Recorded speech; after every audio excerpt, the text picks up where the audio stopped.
Aller en prison, c'est pas franchement sur la liste de la plupart des gens. Et pour ceux qui finissent en prison, la dernière chose qu'ils ont en tête, c'est de purger leur peine. Malheureusement, on dirait que leur cerveau est incapable de formuler un plan d'évasion intelligent. Ça les empêche pas d'essayer. Et ça donne souvent un résultat hilarant. Des tentatives d'évasion acharnées en talons hauts ou vraiment très serrés. Regardez les plus gros fails en la matière.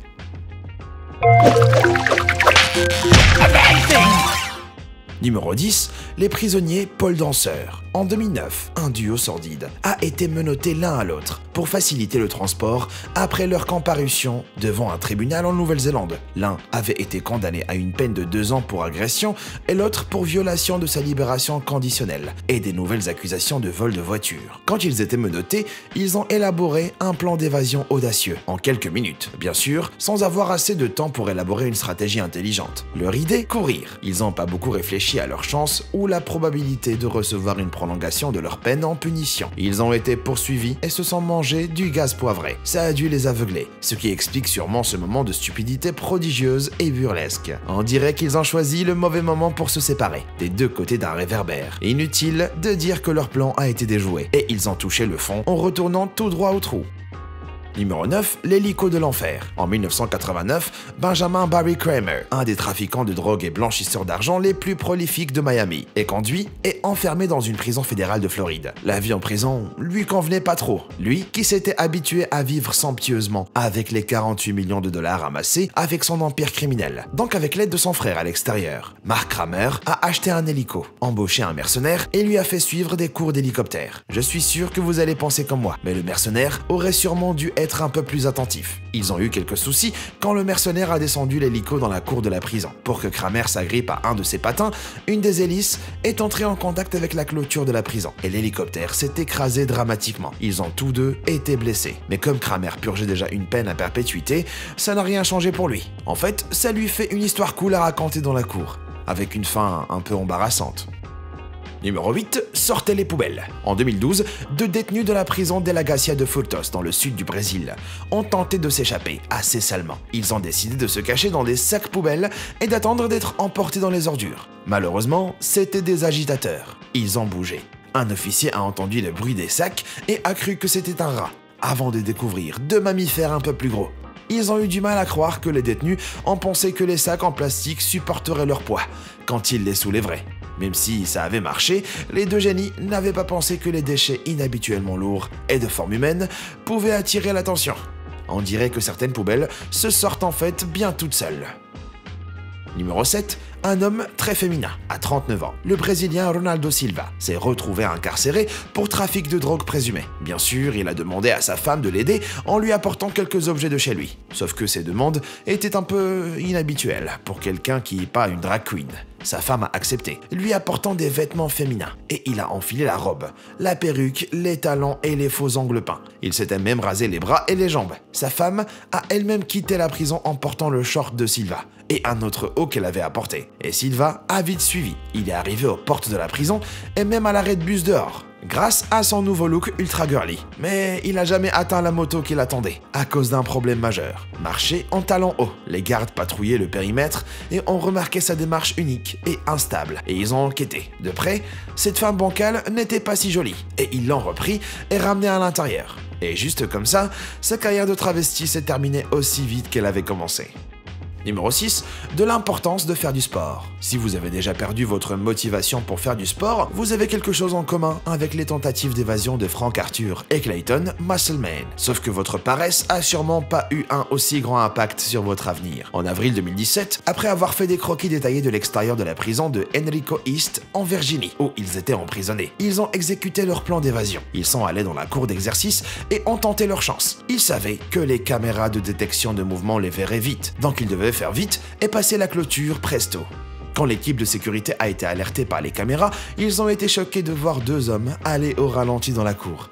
Ils ont utilisé un bond pour monter une partie de la clôture et ont amené des vêtements sur le fil barbelé. Mais comme vous pouvez le voir, ils étaient à bout de souffle. à cause de leur absence totale de forme physique. On aurait pu croire que quelqu'un qui s'appelle Monsieur Muscle, en anglais, serait plus fort que ça. Avec cette lourde tentative d'évasion, ils se sont vite épuisés et ont abandonné, s'asseyant en attendant d'être repris. Après ces tentatives risibles, les blessures causées par le barbelé ont été soignées et ils sont retournés en prison avec de nouvelles accusations. Point positif, ils auront largement le temps de reprendre leur souffle. Numéro 5, Houdini en petite tenue. En 2016, un criminel brésilien a vu une faille dans le système et s'y est lancé, littéralement. Arrêté pour vol de bijouterie, il a décidé qu'il valait mieux tenter de s'échapper au poste de police que dans la prison vers laquelle il irait sûrement. Donc il s'est déshabillé en sous-vêtements violets et a essayé de se faufiler dans la chatière à plateau repas de la porte de sa cellule. Il a passé ses épaules, mais le bas de son torse a refusé de participer à un autre crime, par respect du système judiciaire. Shakira avait raison. Les hanches, ça ne ment pas. En fait, ses hanches étaient des vrais troubles faits. Et il a fini avec plus de problèmes qu'il en avait avant.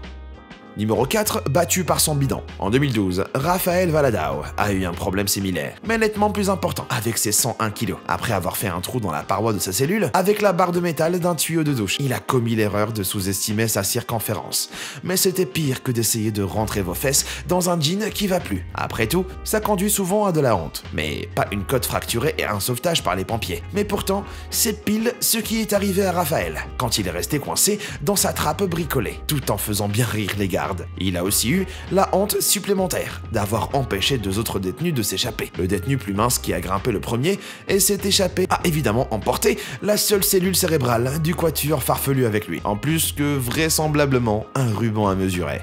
Numéro 3. Rien à déclarer. On a tous déjà voulu mettre trop de choses dans une valise, mais la jeune Maria del Mar Ariona est passée au niveau supérieur quand elle a été vue en train de souffrir pour sortir sa valise de prison de Chetumal, au Mexique. La femme qui avait l'air stressée a été arrêtée par les gardes qui ont ouvert le sac pour y trouver son mari, le détenu Edwin Valdemar Artiaga Pérez à l'intérieur, en chaussettes et pantalons. Elle avait pris que le nécessaire absolu, comme elle était là pour une visite conjugale, qui est en fait juste un bon moment d'union charnelle approuvé par l'État. Elle avait été autorisée à apporter la valise.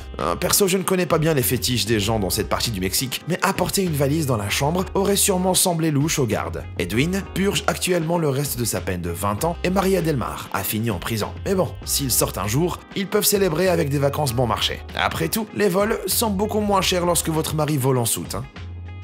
Numéro 2, Inspecteur Gadget. En 2009, un trafiquant de drogue italien a tenté de s'échapper d'une prison des îles Canaries à l'aide d'une technologie assez sophistiquée. Un Ougandais et 2 Espagnols ont essayé de l'aider à s'échapper. À 600 mètres de la prison, les 3 hommes ont installé une tente cachée pour repérer les mesures de sécurité de la prison avec des appareils high-tech. Ils avaient installé des détecteurs de mouvement autour de leur tente pour être prévenus de toute intrusion. Mais leur plan a été déjoué par une erreur humaine. Aucune technologie n'aurait pu les aider quand la prison a été informé et a intercepté un colis très spécial que les complices malchanceux attendaient. Le colis, envoyé aux îles Canaries depuis l'Italie, contenait avion télécommandé long de 4 mètres. Ils avaient l'intention de le faire voler au-dessus de la prison, laissant tomber des lunettes de vision nocturne, du matériel d'escalade et de la peinture de camouflage à l'intérieur. Le trafiquant de drogue emprisonné aurait alors utilisé le tout pour escalader le mur de la prison la nuit et monter dans une voiture qui l'attendait. Mais bien sûr, l'interception par la police du colis a conduit à l'arrestation des 2 complices et du dirigeable. Et le plan n'a jamais décollé. Avant de dévoiler la tentative d'évasion de prison la plus ridicule de ces dernières années, on a un cas encore qui mérite une mention honorable. En mai 2010, des gardiens d'une prison de l'île de White, au large des côtes anglaises, sont tombés sur des intrus vraiment bizarres. Le chef tentait de casser une porte pour accéder à la prison, habillé en Snoopy. Les intrus essayaient de faire sortir un membre de leur famille, de ce qui s'est avéré être la mauvaise prison. Pour aggraver le tout, le bon bâtiment se trouvait à moins de 300 mètres plus loin. Cette erreur est devenue apparente qu'après un certain temps passé à lancer du béton et à brandir ce qui s'est avéré plus tard être un pistolet à eau. Et malgré tout ce ridicule, les gardiens ont quand même été secoués. Les évadés en devenir, qui ne tournaient apparemment pas très rond, ont ensuite été détenus pour recevoir une évaluation de leur santé mentale. On se demande ce que Charlie Brown dirait. Numéro 1. Tel père, telle fille. En août 2019, le chef de gang brésilien Clovino da Silva a été repéré par des gardes alors qu'il tentait de s'échapper après les heures de visite. Sa tentative était étonnamment bien pensée et impliquait sa fille de 19 ans, qui lui avait fait passer des objets très inhabituels. Après avoir échangé des vêtements avec sa fille, enfilé son jean slim et son t-shirt, da Silva a enfilé une perruque et un masque en silicone qui lui couvrait entièrement la tête. Malgré son nouveau visage, les accessoires féminins et les sandales assorties. Et il y a eu un couac. Déjà, il ne marchait pas comme une femme, ce qui l'a fait sortir du lot. En plus de ça, deuxième problème, il a tenté de sortir parmi un groupe de vraies femmes. Donc il est vraiment pas passé inaperçu. Mais pour ne pas attirer l'attention sur lui-même, les femmes, qui étaient apparemment de mèche, l'ont entouré pour le cacher en se déplaçant. Ça s'est aussi avéré être contre-productif, grâce à un manque de subtilité exceptionnel. Les gardes se sont demandé ce qu'ils essayaient de cacher et ont vite découvert la vérité. Les 7 femmes ont été interrogées comme suspectes d'aide à cette tentative d'évasion. En ce qui concerne le gangster lui-même, je ne peux que penser que sa réponse naturelle à sa recapture et à son démasquage a été « ça aurait marché » s'il n'y avait pas eu ces gamins indiscrets. Alors vous feriez comment pour vous échapper sans vous faire pincer? Et lequel de ces gros fails était le plus drôle? Lâchez un commentaire pour me donner votre avis et comme toujours, merci d'avoir regardé. À bientôt.